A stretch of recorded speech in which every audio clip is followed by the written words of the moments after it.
बिस्मिल्लाहिर्रहमानिर्रहीम। एक शख्स कब्रिस्तान से गुजर रहा था तो उसने किसी कब्र से आवाज़ सुनी कि मुझे बाहर निकालो, मैं ज़िंदा हूँ। जब एक दो मर्तबा उसने आवाज़ सुनी तो उसने ये सोचा कि यह मेरा वहम है, ऐसी कोई आवाज़ नहीं आ रही है। लेकिन मुसलसल ये आवाज़ सुनी तो उसको ये यकीन होने लगा। चुनांचे करीब में एक बस्ती थी। वह बंदा उस बस्ती में आया और लोगों को उस आवाज़ के बारे में बताकर कहा, तुम लोग मेरे साथ चलो और उस आवाज़ को सुनो।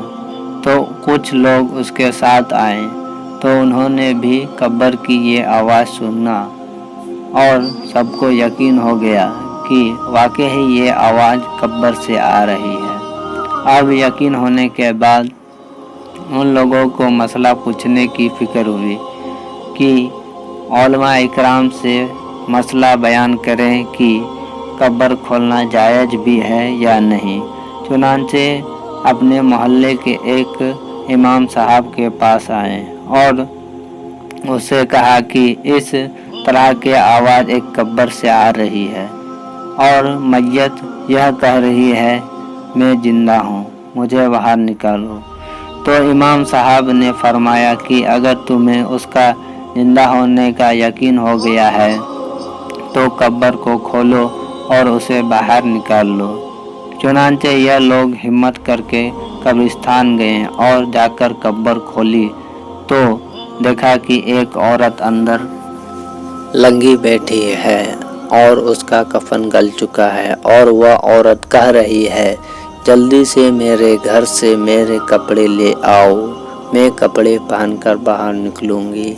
तो एक शख्स दौड़कर उसके घर गया और उसके घर से कपड़े लेकर आया और उसके कब्र के अंदर फेंक दिए। उस औरत ने उस कपड़े को पहना और तेज़ी से कब्र से बाहर निकली और दौड़ती हुई अपने घर के तरफ भागी।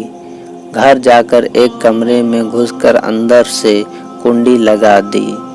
तो जो लोग कब्रिस्तान में मौजूद थे वे सारे लोग दौड़कर उसके घर पहुंचे। उनको वहां जाकर मालूम हुआ कि उसने अपने कमरे के अंदर कुंडी लगा रखी है। उन लोगों ने दरवाजे पर दस्तक दी कि कुंडी खोलो, तो लड़की ने दरवाज़ा खोला तो लोग अंदर गए। तो उस औरत ने सबसे पहले अपने सर को खोला तो लोगों ने देखा कि उसके सर पर एक भी बाल नहीं है। तो लोगों ने पूछा, तेरा बाल कहाँ गए? तो उस औरत ने जवाब दिया कि जब मैं जिंदा थी तो लंगे सर घर से बाहर निकला करती थी, लोगों के सामने बेपर्दा रहा करती थी, तो फरिश्तों ने मेरे सारे बाल नोच लिए। फिर उस औरत ने अपने चेहरे को खोला तो लोगों ने देखा और उसके चेहरे को देखकर सारे लोग डर गए। लोगों ने देखा कि उनके दोनों होंठ कटे हुए हैं, जिन होंठों में वो दुनिया में पालिश लगाकर घुमा करती थी। फिर उस औरत ने अपने हाथ और पाँव को खोला तो लोगों ने देखा उनके सारे नाखून खींच लिए गए हैं, जिन नाखूनों पर वह नेल पालिश लगाकर घुमा करती थी। फिर वह लड़की बेहोश हो गई और उसका इंतकाल हो गया। तो फिर लोगों ने उसको कब्रिस्तान में दफना दिया।